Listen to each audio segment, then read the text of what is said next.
తుమ్మిడిహట్టి ప్రాజెక్టుకు పునరుజ్జీవం కల్పించేందుకు సీఎం రేవంత్ రెడ్డి నేతృత్వంలోని ప్రజాప్రభుత్వం కృషి చేస్తోందని మంత్రి జూపల్లి కృష్ణారావు తెలిపారు.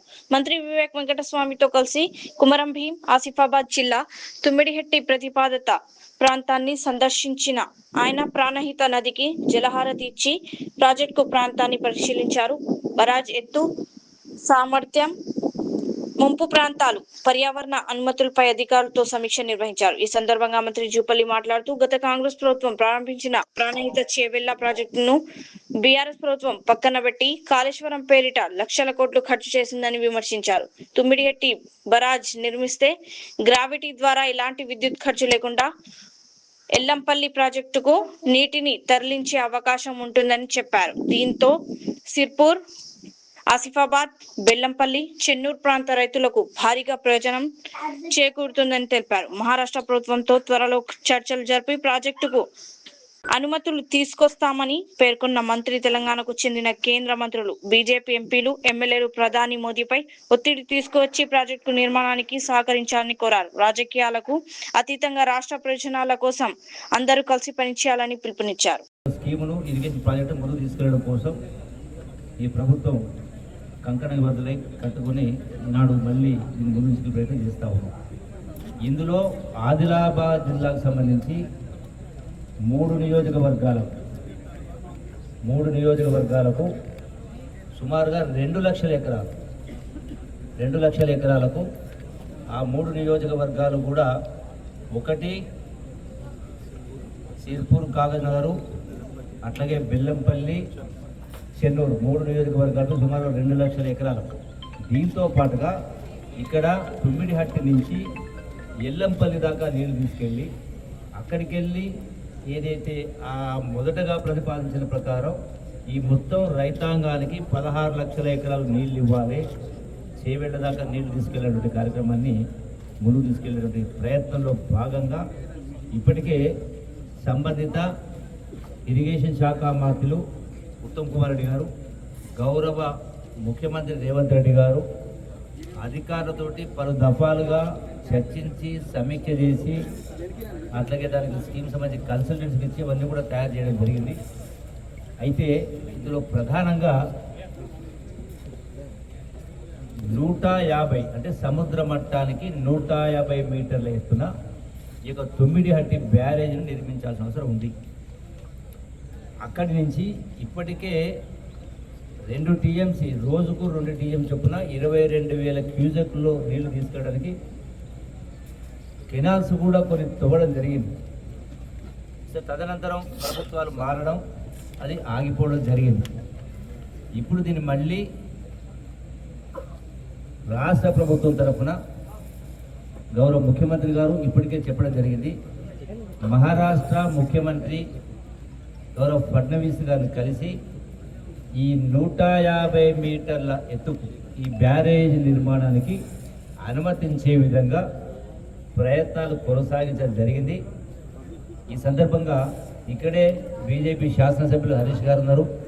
అట్లాగే రాష్ట్రంలో 8 మంది బీజేపీ ఎంపీలు ఉన్నారు, అట్లాగే 8 మంది ఎమ్మెల్యేలు ఉన్నారు. కాబట్టి ప్రధానమంత్రి నరేంద్ర మోడీ గారు హైదరాబాద్ వస్తూ ఉన్నారు. కాబట్టి ఈ తెలంగాణ రాష్ట్రం, కొత్త రాష్ట్రం, వెనుకబడ్డ ప్రాంతం, అప్పులో కూరుకుపోయిన రాష్ట్రం, రైతాంగానికి ఈ సాగునీరు ఇస్తేనే వాళ్ళ మనుగడ అనేది జీవనది సుఖంగా సంతోషంగా ఉంటుంది. కాబట్టి రెండవది, మనం ఏదైతే ఇప్పుడు ప్రధానమంత్రి గారు ఏదైతే వికసిత్ భారత్ అంటా ఉన్నామో, అట్లాగే నీతి ఆయోగ్ అంటా ఉన్నామో, ఈ యొక్క తెలంగాణ రాష్ట్ర రైతాంగం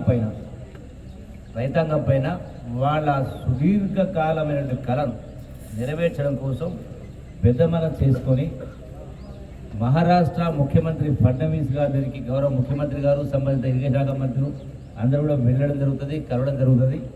వారిని ఒప్పించే కార్యక్రమం చేసి ఈ యొక్క ఎక్కడ కూడా ఈ వేదిక ద్వారా విజ్ఞప్తి చేస్తూ ఉన్నాం. తెలంగాణ రాష్ట్రంలో ఉన్నటువంటి ఎంపీలకు, ఎమ్మెల్యేలకు కూడా, ముఖ్యంగా బీజేపీ ఎంపీలకు కూడా మేము విజ్ఞప్తి చేస్తూ ఉన్నాం. ఎందుకంటే ఈ యొక్క స్కీమ్ను ముందుకు తీసుకెళ్తే 16 లక్షల ఎకరాలు శాశ్వతంగా, ఎందుకంటే నీళ్ళు మొత్తం సముద్ర పాలవుతా ఉన్నాయి.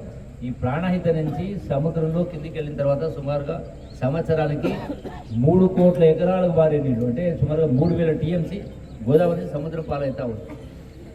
ఎవరు దాన్ని ఉపయోగించుకునే పరిస్థితి లేదు కాబట్టి దీనికి ఈ ప్రభుత్వం కట్టుబడి ఉంది, గౌరవ ముఖ్యమంత్రి కట్టుబడుతున్నారు కాబట్టి ఖచ్చితంగా ఈ ప్రాజెక్టును ముందుకు తీసుకెళ్లే కార్యక్రమం చేసి ఈ యొక్క ఆదిలాబాద్ జిల్లా యావత్ తెలంగాణ ఉన్నటువంటి ఇతర జిల్లాలో కూడా మొత్తం 16 లక్షల ఎకరాల నీటిని ఏర్పాటు చేయడం జరుగుతుంది. రెండవది ఏదైతే మేడిగడ్డ అన్నారం బ్యారేజ్లు ఏవైతే నిర్మాణం చేయడం జరిగిందో ఇప్పటికే అవి కుంగిపోవడం జరిగింది, వాటిని వాడుకునేటువంటి పరిస్థితి లేదు కాబట్టి రెండవది ఏంటంటే సంవత్సరానికి కరెంటు బిల్లుల ద్వారా 1000 కోట్ల రూపాయలు తుమ్మిడిహట్టి నుంచి ఎల్లంపల్లి దాకా బై గ్రావిటీ అంటే ఒక్క యూనిట్ కూడా కరెంటు ఖర్చు కాకుండానే కాలువల ద్వారా సొరంగాల ద్వారా అక్కడ దాకా తీసుకెళ్ళవచ్చు. ప్రతి సంవత్సరం కొన్ని 1000 కోట్ల రూపాయలు ఇప్పటికే నాకు తెలిసి సుమారుగా 3-4 వేల కోట్ల రూపాయలు సంవత్సరానికి కరెంటు బిల్లు ఖర్చు అవుతాం. సో అదే డబ్బులతోటి మనం మహారాష్ట్రలో ఉన్నటువంటి ఆ గ్రామ తుమ్మిడిహట్టి గ్రామ ప్రజలు కావచ్చు, అది శివుని గ్రామం కావచ్చు, సో వాళ్ళకి నష్టపరిహారం జరుగుతుంది, ఎవరికి ఎలాంటి ఇబ్బంది ఉండదు. కాబట్టి ఈ ప్రభుత్వం గౌరవ ముఖ్యమంత్రి గారు అట్లాగే ఇరిగేషన్ శాఖ మంత్రులు దీన్ని ముందుకు తీసుకెళ్లాలని చెప్పినటువంటి కృతజ్ఞతలు ఉన్నారు. కాబట్టి ఈ యొక్క భవిష్యత్తులో వీలైనంత త్వరగా ఈ యొక్క అనుమతులు సాధించే కార్యక్రమం చేసి ఖచ్చితంగా ఈ ప్రాజెక్టు ముందుకు తీసుకెళ్ళి ఈ యొక్క రైతాంగానికి లక్షల మంది ఎకరాలకు ఈ లక్షల ఎకరాలకు నీళ్లు ఇవ్వడం కోసమే కంకణ బలం ఉంది. కాబట్టి అది సాధించడం కోసమే ఈ రోజున మేమందరం కూడా ఇక్కడ రావడం జరిగింది, స్పష్టంగా అక్కడ చూడడం జరిగింది.